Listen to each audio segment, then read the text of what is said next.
Thomas Muller, the CEO of Moon Studios, the developer of No Rest for the Wicked, has predicted that AAA video game studios will continue to struggle into the foreseeable future, and he shared his reasoning as to why.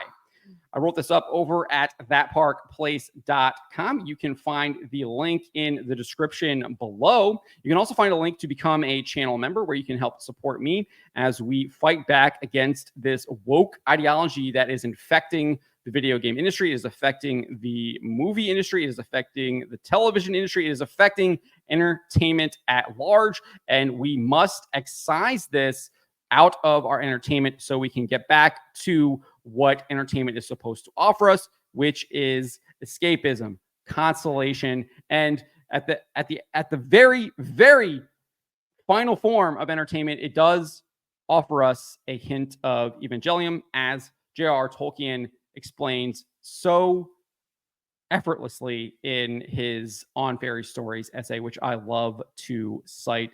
I think it not only applies, obviously, to fairy stories, but I think it applies to a lot of other forms of entertainment. And obviously, fairy stories have kind of moved over into video games, movies, and television as well. But this is what Thomas Muller had to say. He predicted this in a post on X. It is absolutely not a surprise to me that a lot of AAA studios have been struggling lately, and my prediction is that it won't really get better anytime soon.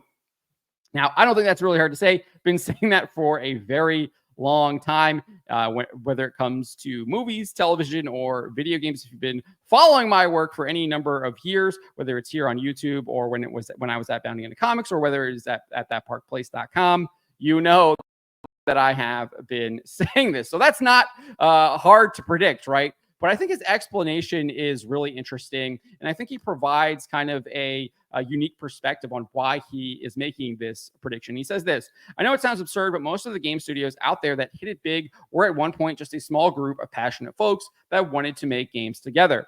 In a lot of cases, they were just friends. And if they were lucky, they found out in the process that they actually make a great team together. Then the games they created struck a chord, and now they scale up and become a massive studio. And then lots of other folks come in and demand this and that and unknowingly change the culture and the approach. And then we suddenly wonder what happened to this or that great studio that always delivered in the past once they're not delivering the same quality products anymore, even though everything changed in their approach to making games. So I would probably disagree with him on when he says that a lot of folks come in and demand this and that and unknowingly change the culture. I think what we're seeing now is this is clearly being done with intention. You can go back and listen to Larry Fink, the BlackRock guy. He literally talks about it in like 2018, 2017, or whenever it was at the New York Times book conference or whatever, where he's like, we have to basically force people to make these changes. So this stuff is being done with intent. It is not being done unknowingly. You don't get all of the massive corporations that we're seeing adopting DEI policies and pushing the DEI agenda without there being intent. Now, whether or not they were doing it out of good intentions is different than whether they are doing it out of evil intentions. So I think there are probably some of these people that thought they were doing it out of good intentions, and I think obviously some people were knew what they were doing and were doing it to push this agenda because they knew it was evil. Where some people were like, "Oh, it just sounds like this is a good thing. We need to be doing this." Yada yada yada. They don't want to be called all bad names, etc. But they might have also thought that it was something that was good and that they should do. But now, I mean, it's very clear now. You can see the fruits. You see what this stuff creates. It creates division. It is racist at its core, and it leads to destruction. I mean, there's so many examples of it. I'm not going to list them here. But anyways, so I disagree with that. I think a lot of times these people know what they were doing, whether they were good intentions or bad intentions.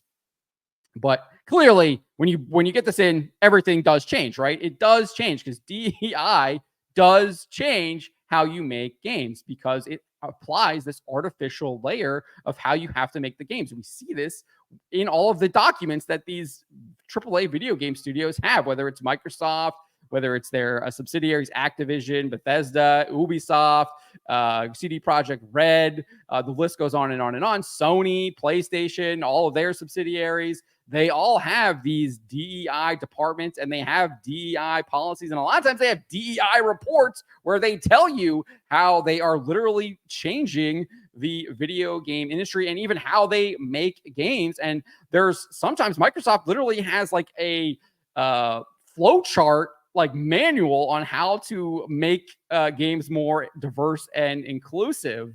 And they're not only have that internally, but they're trying to share that, get their external partners to adopt that stuff as well. So they all have this kind of stuff. I mean, Overwatch, we look at Blizzard, they had like a DEI like character creator thing that they had that was revealed to the public a couple of years ago. I mean, this completely changes how you make video games, how you create art, 100%. So he then makes this analogy with the Beatles. He says, I've compared companies to bands in the past because I think that analogy helps a lot of people understand what we're really dealing with, that we're really dealing with the same issues here.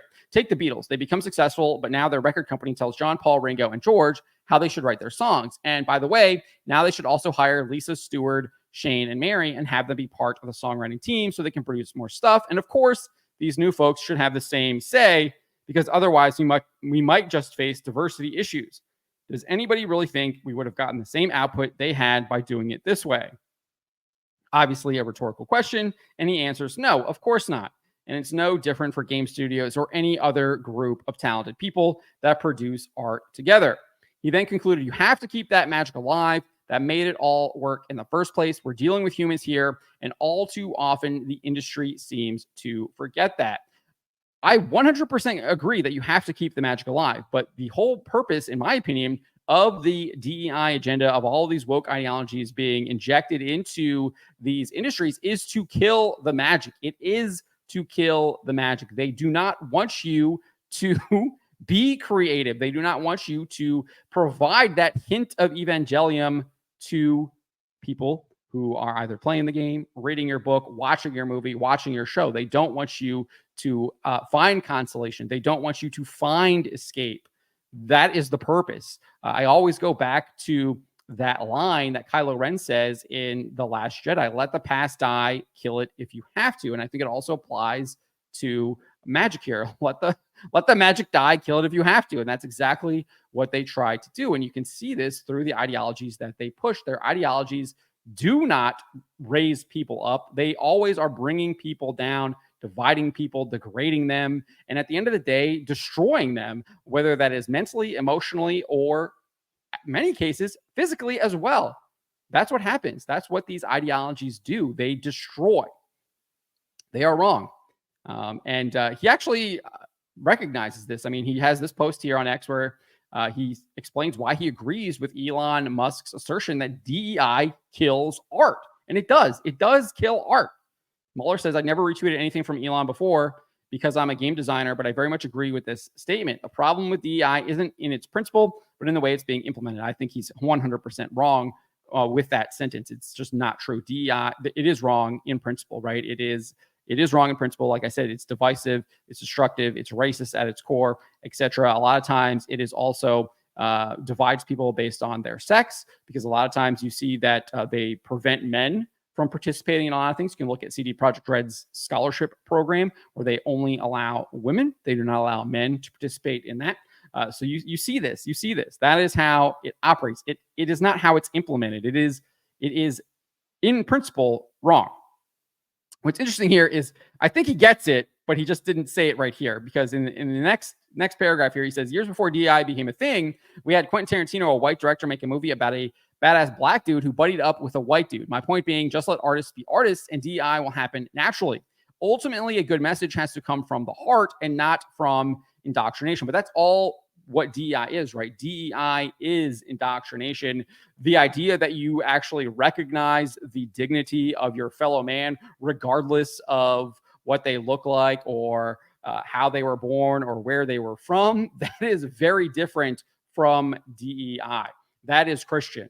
That is Christian. That is not DEI. And those are two very different things. And they are not to be confused whatsoever. One is actually coming from the heart. It's coming from the soul, coming from the mind. The other, obvious, clear indoctrination, trying to pervert all of that stuff. So he does get it in a sense here, but I do think like he still needs to figure some of this stuff out. But it is really, really good to see his perspective on a lot of this stuff. He understands that DI does indeed kill art. He recognizes that. I think one of the reasons why he doesn't think that these AAA studios are going to continue is because they have these DEI programs. I think he obviously explains it in a little bit of a different way, a unique perspective, and I do appreciate that. So Thomas Mahler is definitely someone I have my eye on. I'm really glad that he's speaking up on a lot of these subjects, raising awareness of this, and speaking from the inside of the video game industry, and really appreciate what he is doing here, because I know there are a lot of risks involved in this. I see them personally when I speak up and call this stuff out. And I can understand that probably he's burning, or he's basically just kind of chopped off the rope to a lot of these people that might want to publish any of his games. So if you haven't already, I would suggest checking out his games on Steam. Obviously, he did the Ori games. Moon Studios did those, but he obviously has No Rest for the Wicked in early access as well. And so I definitely highly recommend checking that out, because this is a guy who is indeed fighting against this stuff. He's calling it out. I think obviously he can there's room for growth and improvement, as we all have. I have that as well. But I'm really liking what I'm seeing here. And he is willing to speak out on this, and he's willing to put his neck on the line to do that. And I think there is a lot to be said for that. But let me know what you guys make of what Thomas Mahler had to say here. Let me know in the comments below. Remember to always be charitable, especially to each other, and to always speak the truth.